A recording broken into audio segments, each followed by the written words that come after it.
여기 한국에 대해 의문을 품게 된 한 북한 여성의 이야기가 있습니다. 그녀는 평생 북한 체제에 충성해왔지만 우연히 접한 남한의 모습에 혼란스러워합니다. 과연 그녀가 알고 있던 진실은 무엇이었을까요? 그리고 그녀는 어떤 선택을 하게 될까요? 그녀의 눈을 통해 본 충격적인 현실, 그 뒤에 숨겨진 이야기를 함께 들어보시겠습니까? 제 이름은 예나이고 저는 27살이에요. 저는 북한에서 보안 요원으로 일하고 있어요. 이 일은 제가 정말 진지하게 받아들이는 일이에요. 매일 아침 일찍 일어나서 깔끔한 제 유니폼을 자랑스럽게 입어요. 거울을 보면 저는 제 나라에 충성하는 사람이고 나라를 지키기 위해서라면 뭐든지 할 수 있는 사람이라고 생각해요. 저는 평생 북한에서만 살아왔어요. 이곳이 제가 아는 유일한 집이에요. 우리 지도자들은 우리가 세계에서 가장 운이 좋은 사람들이라고 말씀하시고 저는 그걸 믿어요. 왜 안 믿겠어요?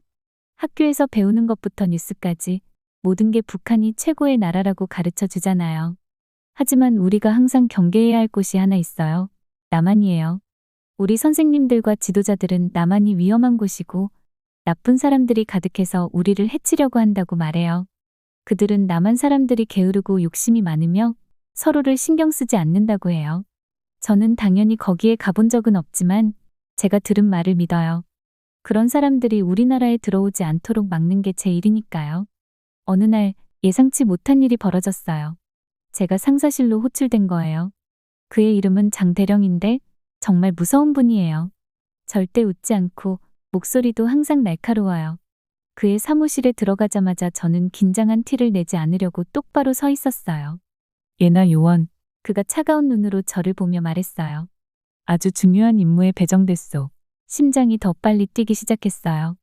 임무라고요? 대체 뭐일까요? 장대령은 계속 말했어요. 파리 올림픽에 가는 팀의 일원이 될 것이요. 당신의 임무는 우리 선수들을 감시해서 그들이 도망가지 않도록 하는 것이요. 제가 듣고 있는 걸 믿을 수가 없었어요. 제가 파리에 간다고요? 이건 불가능해 보였어요. 저는 한 번도 북한을 떠난 적이 없어요. 다른 나라에 간다는 생각은 흥미롭기도 하고 무섭기도 했어요. 이건 큰 영광이요. 장대령이 말했어요. 하지만 또한 큰 책임이 따르는 일이요. 조심해야 하오. 외부 세계는 속임수와 거짓말로 가득 차 있어.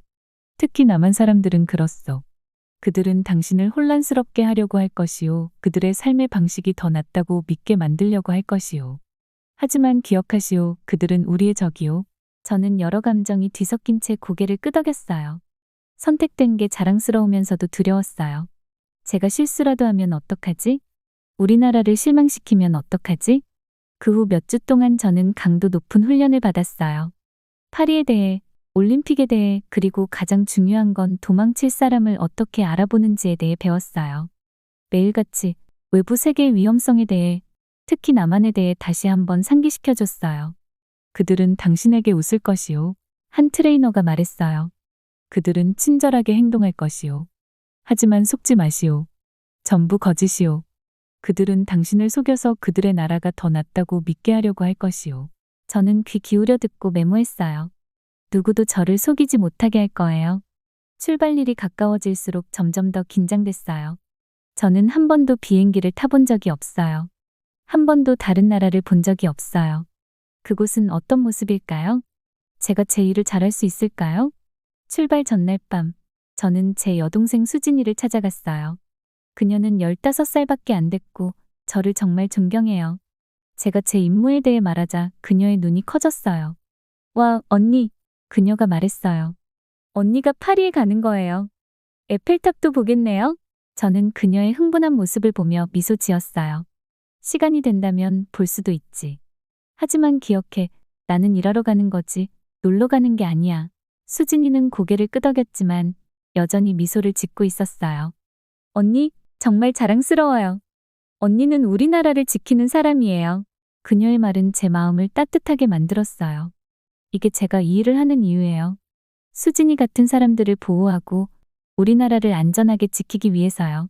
그날 밤 가방을 싸면서 제가 배운 모든 것을 생각했어요. 제가 곧 들어가게 될 위험한 세상에 대해, 그리고 특히 그곳에 있을 남한 사람들에 대해요. 저는 아무도 저를 속이지 못하게 하겠다고 다짐했어요. 제 임무를 완수하고 우리 선수들을 보호하고 우리나라를 자랑스럽게 만들 거예요. 잠에 들기 전에 파리가 어떤 곳일지 생각해 봤어요. 올림픽이 어떤 모습일지도 궁금했어요. 하지만 무엇보다도 저에게 닥칠 도전을 이겨낼 만큼 제가 강할지 궁금했어요. 내일이면 저는 제가 듣기만 했던 세상으로 떠나요. 위험과 거짓말로 가득한 세상으로요. 제가 준비됐을까요? 준비해야만 해요. 제 나라를 위해, 수진이를 위해, 그리고 제가 남겨두고 가는 모든 사람들을 위해서요. 깊은 숨을 쉬고 눈을 감았어요. 무슨 일이 있어도 저는 용기와 충성심으로 맞설 거예요. 그게 저예요. 그리고 항상 그런 제가 될 거예요. 아니, 그렇게 생각하면서 잠이 들었지만 이 여행이 저를 얼마나 많이 변화시킬지 전혀 몰랐어요. 파리에 도착하자마자 가슴이 뛰기 시작했어요. 북한을 벗어난 건 이번이 처음이었거든요. 공항은 엄청 컸고 바닥은 반짝였으며 곳곳에 큰 창문들이 있었어요. 사람들이 바삐 움직이며 제가 알아듣지 못하는 언어로 이야기하고 있었죠. 집에서 보던 것과는 너무 달랐어요. 저는 우리 그룹을 바싹 붙들고 혹시 모를 문제의 징후를 살피고 있었어요. 우리 선수들은 긴장하면서도 설레는 표정이었고 저는 그들을 보호하고 누구도 탈북하지 않도록 해야 한다는 임무를 떠올렸어요. 공항을 걸어가던 중 앞쪽에서 남한 팀이 보였어요. 그들은 밝은 유니폼을 입고 시끄럽게 웃고 있었죠. 저는 얼굴을 찌푸렸어요. 어떻게 저렇게 걱정 없이 지낼 수 있는 걸까요? 외부 세계의 위험을 모르는 걸까요? 한 청년이 우리에게 다가와 활짝 웃으며 말했어요. 파리에 오신 걸 환영합니다. 저는 민수, 여러분의 자원봉사 가이드입니다.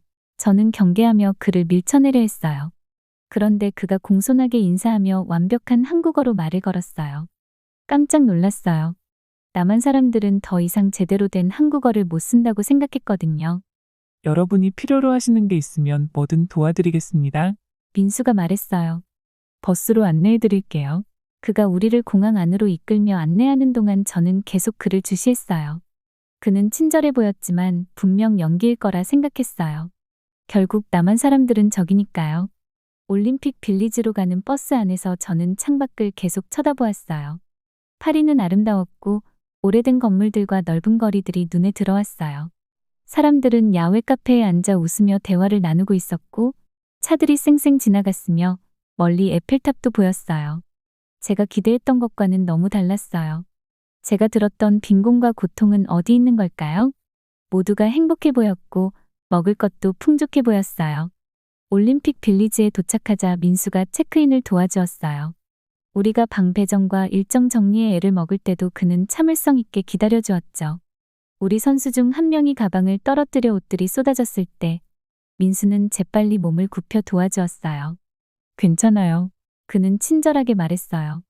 첫날은 늘 이렇게 정신없어요. 금방 정리될 거예요. 저는 그에게 물러나라고 말하고 싶었어요. 우리가 그의 도움이 필요하지 않다고요. 하지만 그 선수가 고맙다는 미소를 지었고 저는 말문이 막혔어요. 그날 밤 저는 잠을 이루지 못했어요. 침대는 너무 푹신했고 밖에서 들려오는 낯선 소리들이 저를 괴롭혔죠. 뒤척이며 낮에 봤던 모든 것들이 머릿속을 떠나지 않았어요. 다음 날 아침, 민수가 우리와 함께 아침 식사를 하러 왔어요. 그는 우리 선수들과 쉽게 대화를 나누며 그들의 스포츠와 훈련에 대해 물어보았어요. 제가 놀란 건 선수들이 그에게 마음을 열고 그의 농담에 웃고 있었다는 거였어요. 예나 씨, 민수가 저를 향해 말했어요. 프랑스 페이스트리 드셔보실래요? 정말 맛있어요. 저는 망설였어요. 외국 음식을 먹지 말라는 지시가 있었거든요. 하지만 페이스트리가 맛있어 보이긴 했어요. 괜찮습니다. 저는 딱딱하게 대답했어요. 민수가 어깨를 으쓱했어요. 다음에요. 아, 깜빡할 뻔했네요. 여기 훈련 시설 이용권이에요. 뭐든 필요하시면 알려주세요. 며칠이 지나면서 저는 조금씩 긴장을 풀게 되었어요. 민수는 항상 우리 곁에 있었고 도움을 주거나 질문에 답해 주었어요. 그는 결코 강요하거나 캐묻지 않았어요. 그냥 친절했어요. 어느 날 오후 저는 민수가 한남한 선수와 이야기하는 걸 우연히 들었어요. 그들은 집에 있는 어떤 정치인에 대해 웃으며 이야기하고 있었어요. 그가 한 말을 믿을 수 있어? 선수가 웃으며 말했어요. 세금을 올린다고 해결될 것 같아? 야당은 신이 났겠지. 저는 얼어붙었어요. 그들이 정부를 공개적으로 비판하고 있었어요. 그게 가능해요? 민수가 제가 듣고 있는 걸 알아채고는 손을 흔들며 불렀어요. 예나 씨, 여기 와서 같이 이야기해요. 방금 집에서 있었던 정치 드라마에 대해 이야기하고 있었어요. 저는 고개를 재빨리 흔들고 걸어 나왔어요. 머릿속이 복잡했어요. 북한에서는 정부에 대해 그렇게 말하면 큰 처벌을 받을 텐데요. 그런데 여기서는 그들은 웃으며 이야기하고 있었어요. 그날 밤, 저는 또다시 잠을 이루지 못했어요. 제가 보고 들은 모든 것이 머릿속을 떠나지 않았어요. 남한 사람들은 제가 예상했던 것과 전혀 달랐어요. 그들은 행복하고 건강해 보였으며 자기 생각을 자유롭게 표현할 수 있었어요. 처음으로 마음속에 작은 의심이 싹트기 시작했어요. 제가 남한에 대해 배웠던 모든 것이 잘못된 걸까요?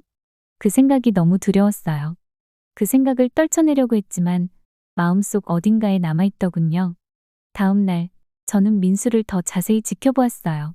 그는 모든 나라의 선수들과 시간을 보내며 항상 웃고 친절했어요. 러시아 선수가 길을 잃자 민수는 그녀를 목적지까지 직접 데려다 주었어요. 왜 이렇게 모두에게 친절한 거죠? 저도 모르게 물어봤어요. 민수는 놀란 표정이었어요. 왜 안 그러겠어요? 우리 모두 여기 경쟁하러 왔잖아요. 세계 각국에서 온 친구들을 사귀는 것도 좋잖아요. 저는 뭐라고 대답해야 할지 몰랐어요. 외국인과 친구가 되는 건 위험한 일 아닌가요? 개막식이 다가오면서 빌리지 안의 분위기가 점점 들뜨기 시작했어요. 우리 북한 선수들조차도 그 분위기에 휩싸인 듯했어요. 그들이 남한 선수들과 이야기를 나누고 기념 배지를 교환하며 함께 사진을 찍는 걸 보았어요. 제 안의 한 부분은 그들을 맡고 싶었어요. 그들에게 자신의 임무를 상기시켜주고 싶었어요. 하지만 또 다른 한 부분은 호기심이 들었어요. 그렇게 자유롭게 말하고 두려움 없이 친구를 사귈 수 있다면 어떨까요? 개막식 전날 밤, 저는 우리 건물 밖 벤치에 혼자 앉아 있었어요. 계속 싸우고 있던 의심이 점점 더 커지고 있었어요.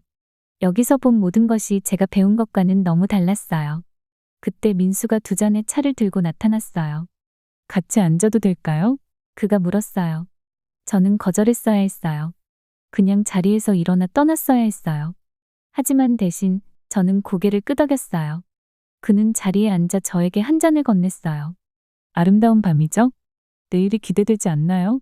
저는 차를 한 모금 마셨어요. 따뜻하고 편안했어요. 잘 모르겠어요. 제가 털어놨어요. 민수는 친절한 표정으로 저를 바라봤어요. 불확실한 건 괜찮아요. 이 모든 게 당신에게는 처음이니까요. 하지만 즐겨보세요. 올림픽은 사람들을 하나로 모으는 행사잖아요. 우리는 그렇게 편안한 침묵 속에 앉아 있었고 그 순간 제 안에서 뭔가 바뀌는 걸 느꼈어요. 세상이 갑자기 더 넓게 느껴졌고 상상하지 못했던 가능성들로 가득 차 있었어요. 그날 밤 잠을 이룰 수가 없었어요. 올림픽 빌리지는 조용했지만 제 머릿속은 온갖 생각으로 가득 차 있었어요. 파리에서 본 모든 것들이 제가 알고 있다고 믿었던 것들을 흔들어 놓고 있었거든요. 남한 사람들은 제가 미워하도록 배운 그 악랄한 적들이 아니었어요. 그들은 평범했어요. 심지어 행복해 보이기도 했어요. 심장이 두근거리는 채로 방으로 달려왔어요. 방에 들어서자마자 침대에 몸을 던졌고 눈물이 얼굴을 타고 흘러내렸어요. 배신감이 들었어요. 수년간의 선전, 우리나라가 더 우월하다고 믿었던 모든 것들이 다 거짓말인 건가요? 얼마나 오래 그렇게 울고 혼란스러워했는지 모르겠어요. 그러다 부드러운 노크 소리가 들렸어요. 예나? 괜찮아? 민수의 목소리였어요. 얼른 눈물을 닦고 문을 열었어요. 민수는 걱정스러운 얼굴로 저를 바라보고 있었어요. 아까 뛰어가는 거 봤어. 많이 힘들어 보이던데. 그는 부드럽게 말했어요. 말하고 싶으면 얘기해도 돼. 망설였어요. 민수를 믿으면 안 돼요. 결국 그는 남한 사람이니까요. 하지만 그의 눈빛은 저를 안심시켰어요. 이제 뭘 믿어야 할지 모르겠어. 제가 속삭였어요. 민수는 이해한다는 듯 고개를 끄덕였어요. 우리 같이 산책할까? 그가 제안했어요. 조용한 마을을 걸으며 민수는 남한에서의 자신의 삶에 대해 이야기하기 시작했어요. 그는 자신의 가족, 직업, 미래의 꿈에 대해 말해줬어요. 삶이 완벽하진 않아. 그가 인정했어요. 우리도 다른 나라들처럼 문제가 있어. 하지만 우리는 더 나은 사회를 만들기 위해 노력할 자유가 있어. 그는 자신이 참여했던 시위와 서명했던 청원에 대해 이야기해줬어요. 우리는 지도자들과 의견이 다를 수 있어도 두려워하지 않아. 그가 설명했어요. 그게 민주주의야. 저는 놀라며 들었어요. 이건 제가 배웠던 부패하고 도덕적으로 타락한 사회가 아니었어요. 이곳은 사람들이 서로를 아끼고 함께 나라를 개선하려고 노력하는 곳이었어요. 그럼 가난한 사람들은? 제가 물었어요. 북한에서는 남한 사람들이 부자 아니면 끔찍한 빈곤 속에 산다고 하던데. 민수는 슬프게 미소 지었어요. 우리도 빈곤이 있어. 그리고 그건 심각한 문제야. 하지만 사람들을 돕기 위한 사회 프로그램도 있어. 누구나 열심히 일하면 자신의 상황을 개선할 수 있어. 쉽진 않지만 가능해. 이야기를 나누면서 제 안에서 무언가가 변하는 걸 느꼈어요. 제가 쌓아왔던 신념의 벽이 무너지고 있었어요.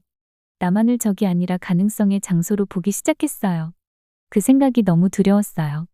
제가 알고 있던 모든 것들, 제 인생을 바쳐 믿어왔던 모든 것들이 잘못됐을 수도 있어요. 하지만 더 이상 외면할 수는 없었어요. 진실을 알아야 했어요. 그게 아무리 무서운 일일지라도요. 해가 뜨기 시작할 때 저는 결심했어요. 무지 속에 다시 빠져 살 수는 없어요. 더 알아봐야 해요. 북한 밖의 세상이 어떤지 직접 봐야 해요. 하지만 그게 저에게 어떤 의미일까요? 저희 집에 있는 가족에게는? 수진이를 떠올리자 마음이 아팠어요. 그녀를 두고 떠날 수 있을까요? 저는 저에게 친절하고 인내심을 보여준 민수를 바라봤어요. 북한 사람들 중에 돌아가고 싶지 않은 사람들은 어떻게 돼? 거의 속삭이듯 물었어요. 민수의 눈이 커지며 제가 무슨 말을 하는지 깨달았어요. 도와줄 수 있는 사람들이 있어. 그가 신중하게 말했어요. 하지만 예나, 이건 큰 결정이야. 확실히 해야 해. 저는 무서웠지만 동시에 이상하게도 자유로웠어요. 처음으로 저는 제가 옳다고 믿는 것을 바탕으로 스스로 결정을 내리고 있었어요. 우리가 기숙사로 돌아오는 길에 마치 공중에 떠 있는 것 같은 기분이 들었어요. 모든 게 이제 달라 보였어요. 더 밝고 더 생생하게. 앞으로 험난한 길이 기다리고 있다는 건 알고 있었어요. 내가 알고 있는 모든 것과 모든 사람을 떠나게 될 테니까요. 그날 밤 침대에 누워 다시 수진이를 생각했어요. 언젠가 그녀가 내가 왜 이렇게 했는지 이해해 주길 바랐어요. 언젠가 진실을 찾기 위해 용기를 냈다는 이유로 나를 자랑스러워해 주길 바랐어요. 내일부터 진짜 여정이 시작될 거예요. 어떤 도전이 기다리고 있을지 모르지만 한 가지는 확신했어요. 난 그 도전들을 맞을 준비가 되었어요. 배우고 성장하고 드디어 내 뜻대로 인생을 살 준비가요. 서울에 도착해서 비행기에서 내리자마자 깊게 숨을 들이마셨어요. 이곳 공기는 뭔가 다르게 느껴졌어요. 더 신선한 느낌이랄까? 아니면 그냥 내 상상이었을지도 모르죠. 모든 게 새롭고 낯설게만 느껴졌어요. 그때 친절해 보이는 한 여성이 다가왔어요. 예나 씨, 한국에 오신 걸 환영해요. 따뜻한 미소를 지으며 말했어요. 저는 정착지원센터에서 나온 김 씨예요. 새로운 집에 정착하는데 도움을 줄 거예요. 집이라니. 그 단어가 낯설게 느껴졌어요. 북한이 27년 동안 내 집이었는데 이제는 내가 미워하도록 배웠던 곳에서 다시 시작해야 했으니까요. 하지만 내가 옳은 선택을 했다는 건 알고 있었어요. 김 씨는 나를 기다리고 있던 차로 안내했어요. 차를 타고 도시를 지나갈 때 창문에 얼굴을 바짝 대고 모든 걸 눈에 담았어요. 거리는 정말 바빴고 사람들과 차들로 가득 차 있었어요.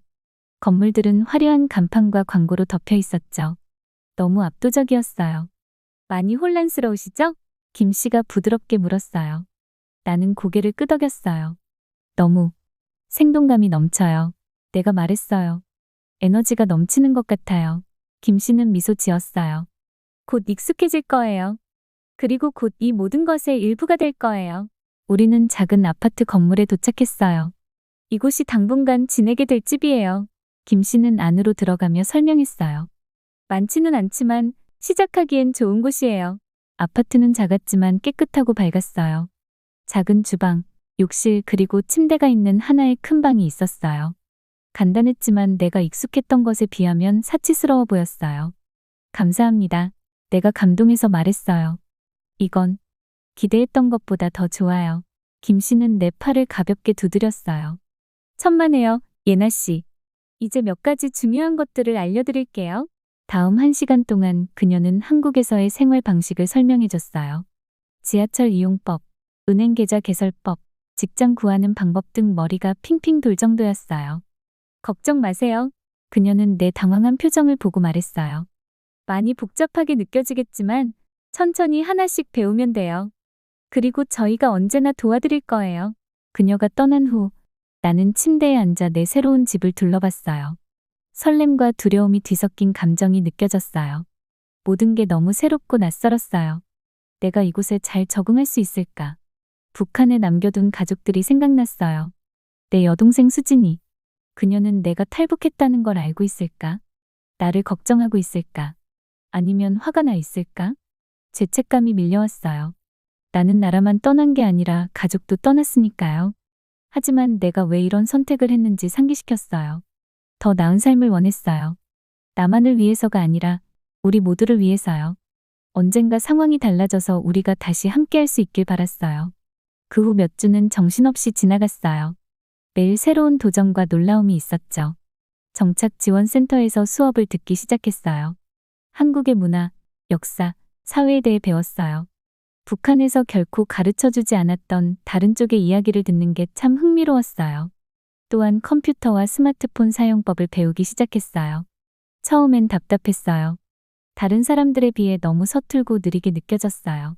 하지만 서서히 감을 잡기 시작했어요. 어느 날 이메일 보내는 방법을 익히느라 애를 먹고 있었어요. 옆에 앉아있던 젊은 남자가 그걸 보고 도와주겠다고 했어요. 여기 제가 보여드릴게요. 그는 친절하게 말했어요. 그가 설명해주는 동안 내가 그를 알아본 것 같았어요. 잠깐, 민수? 내가 놀라서 말했어요. 그는 나를 자세히 보더니 큰 미소를 지으며 말했어요.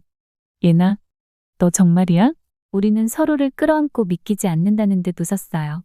여기서 뭐하고 있어? 내가 물었어요. 가끔 여기서 자원봉사해. 그가 설명했어요. 컴퓨터 기술을 가르치고 새로운 사람들의 적응을 도와주지. 내가 여기 있다니 믿을 수가 없어. 내가 해냈구나. 익숙한 얼굴이 있어서 큰 힘이 되었어요. 민수는 나의 새로운 삶을 안내하는 좋은 친구가 되어줬어요. 그는 나를 친구들에게 소개해주고 서울을 안내해주고 도움이 필요할 때나 조언이 필요할 때 항상 곁에 있어줬어요.